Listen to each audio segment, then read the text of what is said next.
Bom dia, a paz do Senhor Jesus. Sou a Juliana Lisboa, auxiliar do pastor Davi Souza, da Igreja Evangélica Pentecostal do Brasil para Cristo, na Paraíba. E hoje venho trazer a mensagem da Palavra de Deus para as vossas vidas, que se encontra no 3º capítulo da Epístola do Apóstolo Paulo aos Gálatas. E esse texto vem falar sobre a lei e a fé. É um estudo muito importante para nossas vidas, porque ele vem trazer detalhadamente sobre o sacrifício de Jesus Cristo e a prática da lei. Esse estudo ele vai abordar do versículo 1 ao 5, do versículo 6 ao 12, ele vai falar sobre o exemplo de Abraão, a justificação pela fé e a lei. Do versículo 13 ao 18, ele vai falar sobre a bênção de Jesus Cristo para nossas vidas através da descendência de Abraão. Do versículo 19 ao 24, ele vai falar sobre o propósito da lei. E do versículo 25 ao 29, ele vai falar sobre a fé que nos torna filhos de Deus em Jesus Cristo. Quem eram os Gálatas? Gálatas era a igreja na época e ela se encontrava na cidade de Galácia. E hoje ela é a atual Turquia, que se encontra no sudeste da Europa. Paulo aqui argumenta que a promessa de Deus feita aos homens veio primeiro e a lei veio mais tarde. E tem uma característica marcante: ela é temporária. No Código Civil Brasileiro existem as leis dos contratos, os contratos acordados e assinados. E eles não podem ser quebrados, não se pode subtrair ou acrescentar alguma informação ao texto do contrato. Porque se forem acrescentar ou subtrair alguma informação, esse contrato ele já não terá validade original. Ele será um documento adulterado. Ele não será fidedigno, não será um texto honesto. Portanto, o contrato ele não pode ser quebrado, não pode ser alterado nenhuma informação. E Paulo defende essa questão do contrato em relação à lei. Por exemplo, no versículo 15, ele diz assim: Irmãos, como homem falo. Se o testamento de um homem for confirmado, ninguém o anula, nem lhe acrescenta alguma coisa. Meus irmãos, o apóstolo Paulo alerta aos conversos da Galácia que a salvação provém de Deus por meio da fé e nunca foi por meio de obras. Ou seja, o povo da Galácia achava que por meio das obras eles seriam salvos e que a fé não era um requisito de salvação. No versículo 1, ele diz assim: Ó Gálatas sem juízo, quem foi que enfeitiçou vocês? Na minha pregação a vocês, eu fiz uma descrição perfeita da morte de Jesus Cristo na cruz. Por assim dizer, vocês viram Jesus na cruz. Ou seja, Paulo, ele fala aqui, ele demonstra a sua preocupação com o povo da Galácia, porque ele percebeu que o povo estava inconstante em relação à crença sobre a morte de Jesus. Nos versículos 2 e 3, Paulo ele vai dizer assim: Respondam somente isto.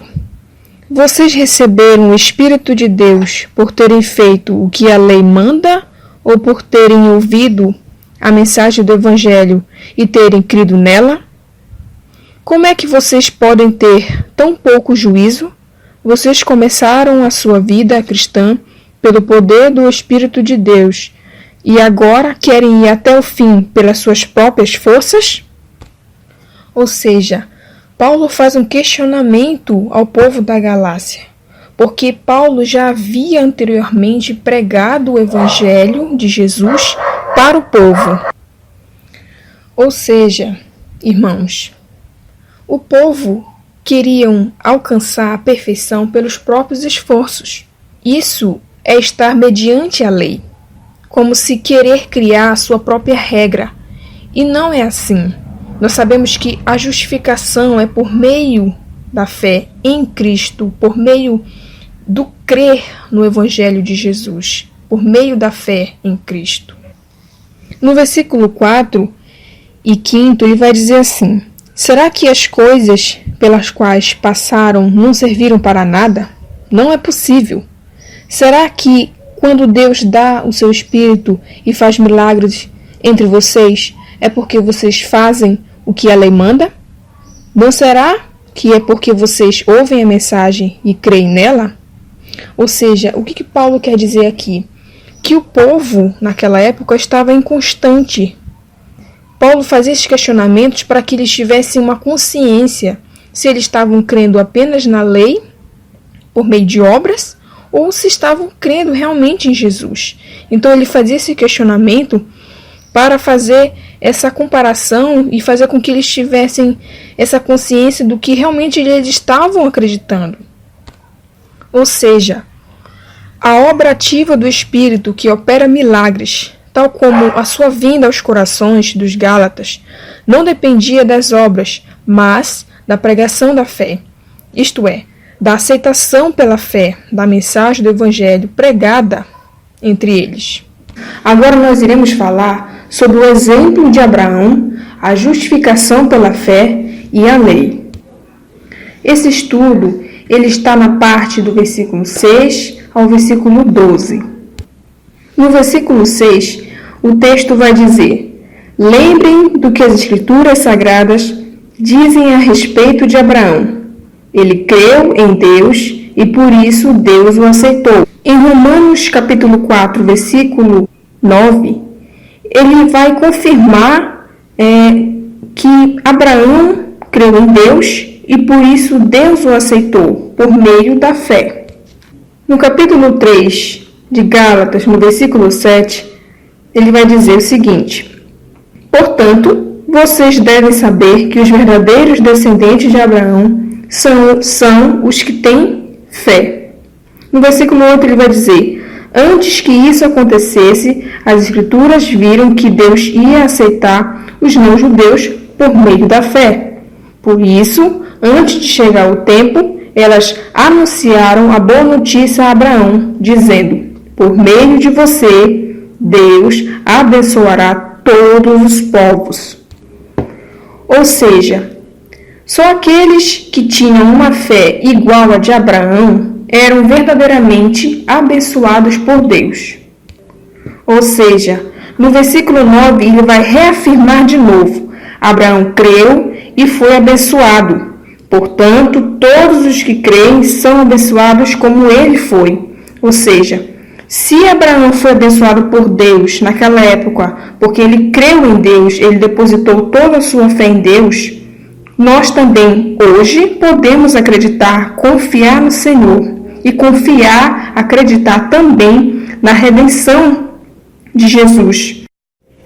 Portanto, meus irmãos, Paulo afirma no versículo 11, assim, que ninguém é aceito por Deus por meio da lei, pois as Escrituras dizem: viverá aquele que, por meio da fé, é aceito por Deus. E no versículo 12 ele vai dizer: mas a lei não tem nada a ver com a fé. Pelo contrário, como diz as Escrituras, viverá aquele que fizer o que a lei manda. Ou seja, Paulo afirma que lei e a fé, elas são diferentes, mas elas são complementares. De que forma? Viverá aquele que obedece à lei.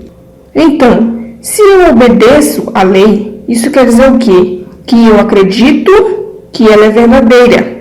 E se eu acredito que ela é verdadeira, eu estou crendo, eu estou tendo fé em Deus. Meus irmãos, agora nós iremos falar sobre em Jesus Cristo participamos da bênção a Abraão, que fica do versículo 13 ao 18. No versículo 13 ele vai dizer: porém, Cristo, tornando-se maldição por nós, nos livrou da maldição imposta pela lei. Como dizem as Escrituras: maldito todo aquele que for pendurado numa cruz. Ou seja, A maldição da lei era real. Ela levou Cristo à cruz.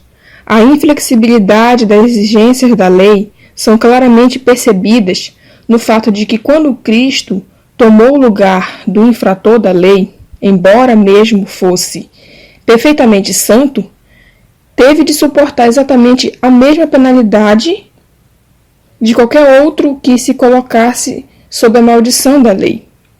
Já no versículo 14, o texto diz: Cristo fez isso para que a bênção que Deus prometeu a Abraão seja dada, por meio de Jesus Cristo, aos não-judeus, e para que todos nós recebamos, por meio da fé, o Espírito que Deus prometeu.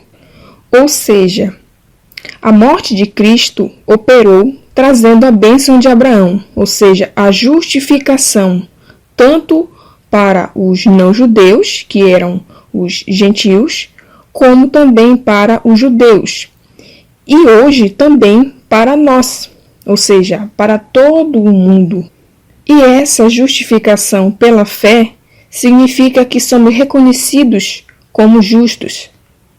Portanto, meus irmãos, a salvação é para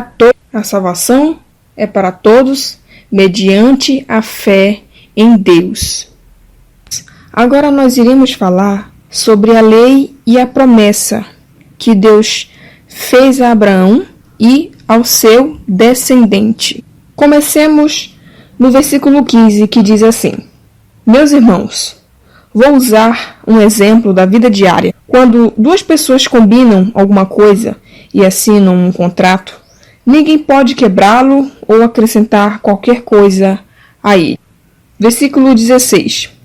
Pois Deus fez as suas promessas a Abraão e ao seu descendente.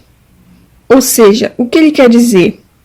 Que se Deus fez essa promessa a Abraão e ao seu descendente, quer dizer o quê? Que essa promessa ela não pode ser quebrada. Por quê? O que Deus promete, ele cumpre. E da mesma forma, Deus sempre vai cumprir as suas promessas na sua vida. Basta você crer e confiar no Senhor. Quando as Escrituras dizem que Deus fez as suas promessas a Abraão e a sua descendência, elas não querem dizer que se trata de muitas pessoas, mas de uma só, isto é, o Cristo. Ou seja, a promessa que Deus havia falando para Abraão era Jesus Cristo. O que eu quero dizer é o seguinte: Deus fez uma aliança com Abraão e prometeu cumpri-la.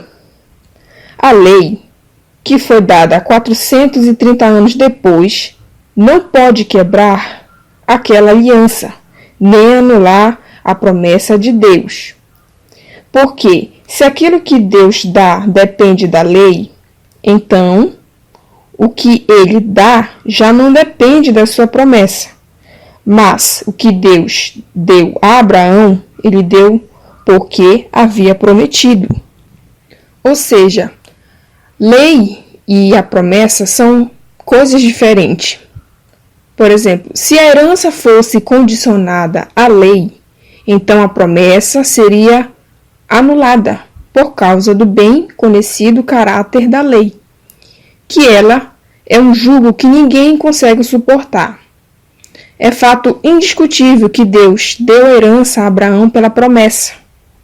Ou seja, nada pode mudar esta verdade básica, porque Deus sempre cumpre as suas promessas nas nossas vidas. Assim como cumpriu na vida de Abraão, ele também vai cumprir na sua vida. Agora nós iremos falar sobre o propósito da lei, que vai se encontrar no versículo 19 ao 24. Então, por que é que a lei foi dada? Ela foi dada para mostrar as coisas que são contra a vontade de Deus. A lei devia durar até que viesse o descendente de Abraão, pois a promessa foi feita a esse descendente, como nós falamos anteriormente. Essa promessa, esse descendente é Jesus Cristo. A lei foi entregue por anjos e um homem serviu de intermediário. Como nós sabemos, quem foi esse intermediário foi Moisés. Quem Não é preciso haver intermediário quando se está falando de uma só pessoa, ou seja, Jesus Cristo. E Deus é um só. Por quê? Jesus se fez carne e foi entregue na cruz por nossos pecados. Quando ele diz que a lei deveria durar até que viesse o descendente de Abraão, ele quis dizer que a lei era temporária em sua duração e negativa em sua operação. E por que isso? Porque a lei tinha de prosseguir até um certo ponto, cumprindo sua missão de preparar o caminho para o descendente, ou seja, Cristo, que é o fim da lei para a justiça, que está uma referência em Romanos 10, versículo 4. A lei foi promulgada por meio de anjos, pela mão de um mediador, além de ser temporária, até o modo pelo qual foi concedida indica o seu caráter inferior. Ou seja, ela teve uma dupla mediação, através dos anjos e através de Moisés, o legislador, como eu disse anteriormente. Será que isso quer dizer que a lei é contra as promessas de Deus? Não, é claro que não. Porque se tivesse sido dada uma lei que pudesse dar vida às pessoas, então elas seriam aceitas por Deus por obedecerem à lei. É por isso, como eu disse anteriormente, que a lei ela é negativa em sua operação. Porque, como todos sabemos, a salvação é mediante a fé em Deus e não apenas obedecendo à lei. E no versículo 22, Paulo vai dizer que o mundo está dominado pelo pecado. E isso para que as pessoas creem, recebam o que Deus promete aos que têm fé em Jesus Cristo. No versículo 23, ele vai dizer o seguinte, que antes que chegasse o tempo da fé, nós éramos prisioneiros da lei, até que fosse revelada a fé que devia vir, ou seja, Jesus Cristo. Assim, a lei ficou tomando conta de nós, até que Cristo viesse, para podermos ser aceitos por Deus por meio da fé. Agora, meus irmãos, que chegou o tempo da fé, Jesus Cristo, não precisamos mais da lei para tomar conta de nós. Ou seja, em outras versões bíblicas, Paulo vai mencionar a palavra aio. E esse aio significa o quê? Significa que é como se fosse uma espécie de guia. Ou seja, a lei foi como um guia para que nós pudéssemos hoje conhecer a Jesus por meio da fé. Portanto, meus irmãos, se somos de Cristo, somos da semente de Abraão. Cristo é a descendência de Abraão, a promessa. Por isso, quando nós nos convertemos a Cristo, nos unimos a Ele, e essa união nos converte também na descendência de Abraão, e herdeiros de Deus e cordeiros de Cristo. Amém? Meus irmãos, muito obrigada por mais um dia em que Deus nos concedeu para meditar em sua palavra. A paz do Senhor Jesus e um forte abraço de sua serva Juliana Lisboa. E até no próximo capítulo. Amém. E que Deus vos abençoe.